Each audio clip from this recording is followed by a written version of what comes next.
Life is full of surprises, some exciting, and some expensive. What happens when your car breaks down, a medical bill shows up, or you suddenly lose your job? That's where an emergency fund becomes your financial safety net. Today, I'll guide you step by step on how to build one, no matter your income level. Step 1. Set your goal. Decide how much you need. A starter goal can be just $500 to $1,000, but ideally, you'll want 3 to 6 months of living expenses saved. Step 2. Open a separate account. Keep your emergency fund away from your everyday spending money. A high-yield savings account is a great choice, safe, easy to access, and earning you some extra interest. Step 3. Start small and stay consistent. Saving doesn't have to be overwhelming. Begin with what you can. Even $20 a week adds up over time.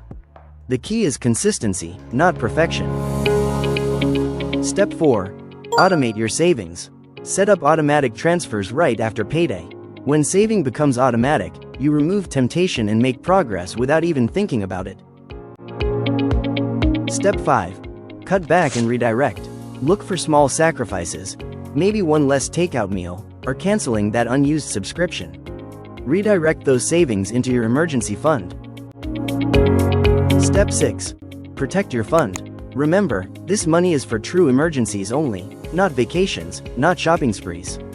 Guard it carefully so it's there when you really need it. Building an emergency fund takes time, patience, and discipline, but once it's in place, you'll have peace of mind knowing you're prepared for life's unexpected turns. So start today. Future you will thank you. If you found this video helpful, make sure to like, subscribe, and share it with someone who needs this reminder. Thanks for watching, and I'll see you in the next video.